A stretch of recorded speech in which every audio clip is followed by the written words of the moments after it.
Hi students, good morning.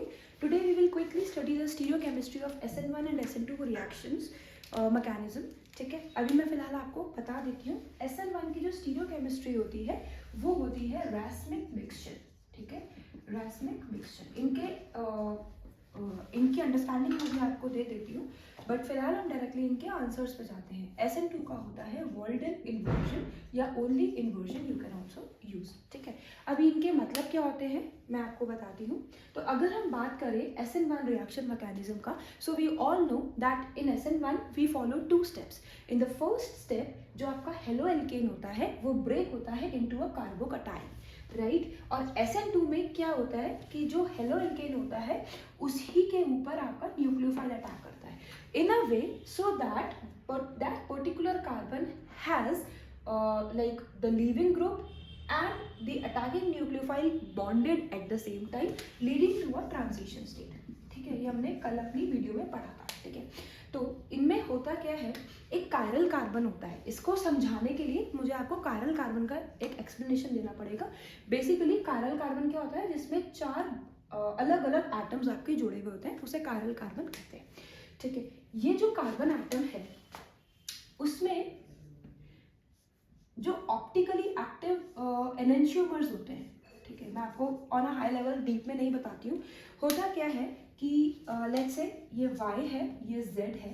ठीक है, अब इसमें क्या होता है, अगर मैं इसकी बात करूँ तो एक एग्जाम्पल है. लेट्स से ये कार्बन है, ये एक ही प्लेन पर है. ये वाला कार्बन, ये वाला हाइड्रोजन, ये वाला हाइड्रोजन और ये एक ही प्लेन पे है. समझ लीजिए ये बोर्ड है, इस बोर्ड में यहाँ पे कार्बन है, यहाँ पर CH3 है, ये वाला CH3, यहाँ पर हाइड्रोजन और ऊपर एक और हाइड्रोजन. अब ये एक ही प्लेन पर है और जो ये लीविंग ग्रुप है और ये न्यूक्लियोफाइल जो है ये आगे लगा लीजिए, यहाँ पर आपका OH नेगेटिव लगा लीजिए और पीछे की साइड आप लगा लीजिए Br नेगेटिव. ठीक है, तो इसमें क्या होता है कि हमेशा जो इसका स्टीरियोकेमिस्ट्री होता है वो जो न्यूक्लियोफाइल है, अटैकिंग न्यूक्लियोफाइल जो है वो हमेशा ऑपोजिट डायरेक्शन पे अटैक करता है in comparison to the leaving group. So leaving group अगर पीछे वाली रेयर साइड में है तो अटैकिंग न्यूक्लियोफाइल फ्रंट साइड से अटैक करेगा.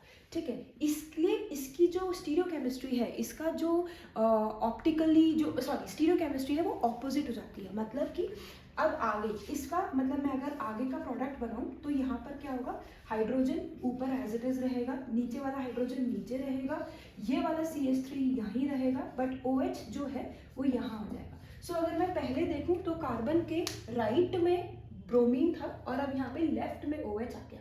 ठीक है, मतलब अगर फ्रंट साइड पे पहले ब्रोमीन था तो जो अब नया जुड़ा है ग्रुप वो जुड़ा है अल्कोहल, वो ऑपोजिट साइड पे. तो इसको बोलते हैं इन्वर्जन. स्टीरियोकेमिस्ट्री में इन्वर्जन बोलते हैं इसका. रैस्मिक मिक्सचर की अगर मैं बात करूं तो रैस्मिक मिक्सचर में क्या होता है, जब ब्रोमीन का जो बॉन्ड है वो ब्रेक होता है, फर्स्ट स्टेप में कार्बोकटायन बनता है. अब ये जो कार्बोकटायन है ना, ये एक अगेन ये भी प्लेनर ही है, तो आप लगा लीजिए बीच में कार्बन है और ये 3 मिथाइल ग्रुप 1 2 3 ये एक ही प्लेन पर है.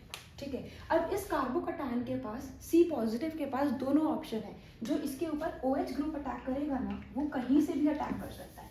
It has both the options. OH group जो आपका है वो फ्रंट से भी अटैक कर सकता है, वो रेयर से भी अटैक कर सकता है. तो कुछ प्रोडक्ट आपके ऐसे बनेंगे जिसमें OH ग्रुप उसी साइड में होगा जिस साइड से ब्रोमीन गया.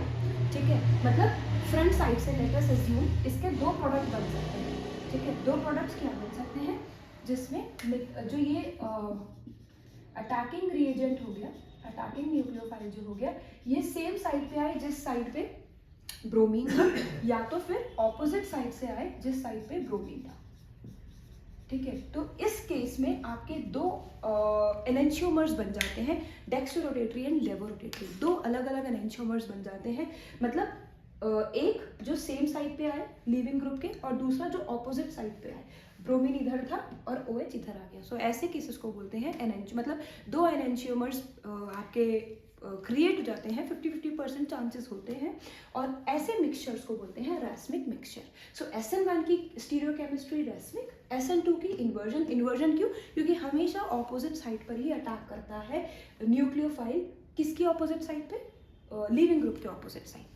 ठीक है, एक चीज़ और है इसमें, जो SN1 का स्टीरियोकेमिस्ट्री होता है, ये रेसमिक मिक्सचर होता है और इसके साथ में ये ऑप्टिकली इनएक्टिव हो जाते हैं, ऑप्टिकली इनएक्टिव हो जाते हैं। अगर समझना है इसका रीज़न, तो इसका रीज़न ये होता है क्योंकि कुछ इसके मिक्सचर्स जो दो अलग अलग बनते हैं उसमें एक डेक्स्ट्रोरोटेटरी हो जाता है और एक लेवो। जब दोनों प्रेजेंट होते हैं तो दोनों एक दूसरे का जो ऑप्टिकली जो एक्टिव कंपाउंड्स हैं दोनों, तो एक दूसरे को कैंसिल आउट कर देते हैं। इसकी वजह से ये दोनों जो कैंसिल आउट कर देते हैं तो SN1 का स्टीरियोकेमिस्ट्री ऑप्टिकली इनएक्टिव होता है, which is a racemic mixture. ठीक है।